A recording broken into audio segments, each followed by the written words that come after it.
Bienvenue dans le Financier, votre rendez-vous de l'économie. Voici les titres de l'actualité. La Banque africaine de développement rejoint le fonds 5 d'Afrique Invest. Avec l'apport de l'institution, le fonds s'élève à plus de 91 millions de dollars. L'objectif cible est d'atteindre les 200 millions. Le déficit budgétaire ne cesse de se creuser en Zambie. Il s'établit à 7,5% du PIB en 2018, une hausse par rapport aux prévisions du gouvernement. Nous ferons ensuite le point sur les places boursières africaines à la fin de cette édition.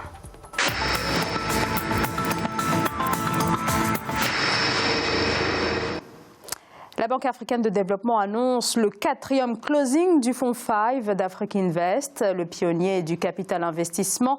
L'opération a été actée avec une souscription de plus de 16 millions de dollars. L'objectif est de favoriser l'inclusion financière et le retour aussi sur investissement pour les investisseurs. Ange Bijou Nomenio.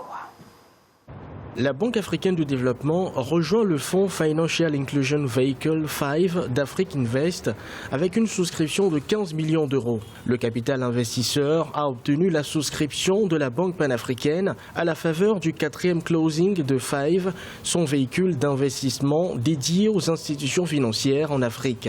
Avec cette clôture, la taille de 5 passe à 54,12 milliards de francs CFA.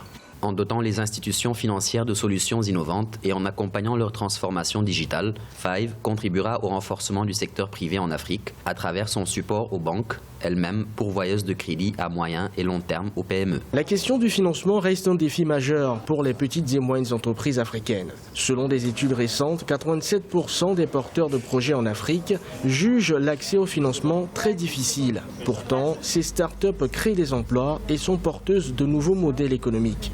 Financer des startups, financer des PME en Afrique, c'est parfois compliqué parce que le coût du risque que nous portons sur les engagements que nous prenons sur ce type d'entreprise est important. C'est des structures qui sont parfois petites, assez peu capitalisées, qui opèrent dans des économies qui sont encore fragiles. Et donc ça nous conduit à devoir être prudents sur le type de financement que nous leur accordons. À noter que les startups africaines ont levé 1,16 milliard de dollars en 2018, en hausse de 108% par rapport à 2017, selon le rapport annuel de Partech sur le financement des startups africaines. La Tanzanie reprend la main sur 15 entreprises cédées au privé. Un retour dans le giron de l'État après d'importantes irrégularités dans ces sociétés.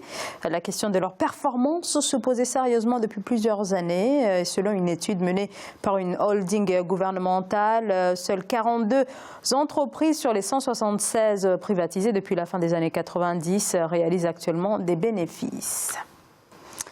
En Zambie, le déficit budgétaire s'établit à 7,5% du PIB en 2018. Initialement, les autorités tablaient sur 7%.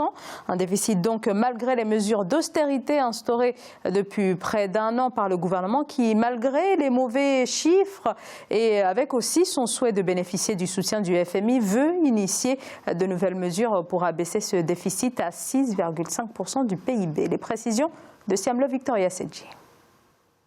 En Zambie, le déficit budgétaire s'est établi à 7,5% du produit intérieur brut en 2018 contre 7% selon les prévisions initiales du gouvernement. Pour Margaret Mwanakatoué, la ministre des Finances, pour 2019, de nouvelles mesures sont mises en œuvre pour le réduire à 6,5% du PIB, ce qui devrait rassurer les investisseurs. La Zambie est un pays relativement stable du point de vue politique, ce qui est un premier atout important. La difficulté de la Zambie a été longtemps la dépendance vis-à-vis des ressources minières, malgré une relative diversification de l'économie. Aujourd'hui, il y a une grosse manipulation sur le plan international, sur le prix des matières premières et éventuellement les recettes des différents États africains, et la Zambie en souffre. La Zambie a connu en 2018 une hausse de sa dette publique à 10,05 milliards de dollars. Depuis des mois, le cumul de la dette expose le pays à un risque élevé de surendettement selon le Fonds monétaire international. Pour rappel, en 2018, l'institution avait refusé un financement, appelant l'exécutif à assainir les finances publiques, condition pour désormais emprunter sur le marché. Cela n'exonère pas la Zambie de pouvoir être extrêmement rigoureuse avec ses dépenses. Il est important que sous un leadership fort, avec un plan éclairé, la Zambie se dote d'un plan stratégique sur base duquel il fait appel à ses différents intervenants en fonction des besoins. L'entrée en vigueur de la hausse de 3 à 9% des taxes sur les exploitations minières, en l'occurrence le cuivre, dont la Zambie est le deuxième producteur en Afrique, a été annoncée pour 2019. Cette mesure devrait aider le pays à faire face aux difficultés financières.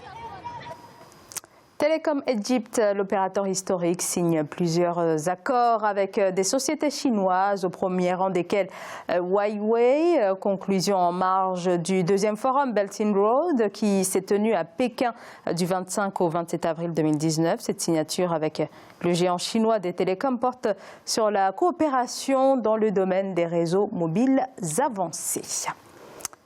Et on revient sur la BAD avec l'inauguration d'un bureau de l'institution en Tunisie, l'implantation directement dans la capitale Tunis où vous vous en souvenez. La BAD avait en 2003 provisoirement délocalisé son siège. Ce bureau se présente comme régional. Il est destiné en effet à l'Afrique du Nord et dans le cadre de cette ouverture, la Banque africaine de développement a réaffirmé son soutien à la Tunisie. Je vous propose d'écouter Aki Nyoumi Adesina, le président de la Banque africaine de développement. À l'heure actuelle, notre portefeuille d'actifs en Tunisie est de 1,4 milliard de dollars et nous avons programmé cette année des investissements d'environ 490 millions de dollars couvrant notamment les secteurs des finances, de l'énergie et de l'agriculture. Faisons à présent le point sur l'évolution des places financières africaines à la mi-journée. On va commencer par l'Afrique australe et l'océan Indien avec les marchés boursiers de l'île Maurice qui étaient en baisse de 0,05%. L'indice sud-africain a augmenté de 0,37%. La bourse de Nairobi de 2,35%. L'indice Gaborone baissé de 0,01%. En Afrique de l'Ouest et centrale, la BRVM a augmenté de 0,01%, la bourse du Nigeria de 0,14%, la bourse du Ghana a baissé par contre de 0,31%. Et on passe à l'Afrique du Nord avec la bourse de Casablanca qui était en baisse de 0,18%. La bourse du Caire baisse également de 0,27% et l'indice tunisien a augmenté de 0,03%. C'est la fin de ce Financier. Merci de votre fidélité. On se retrouve très vite pour un nouveau rendez-vous de l'économie sur Africa 24.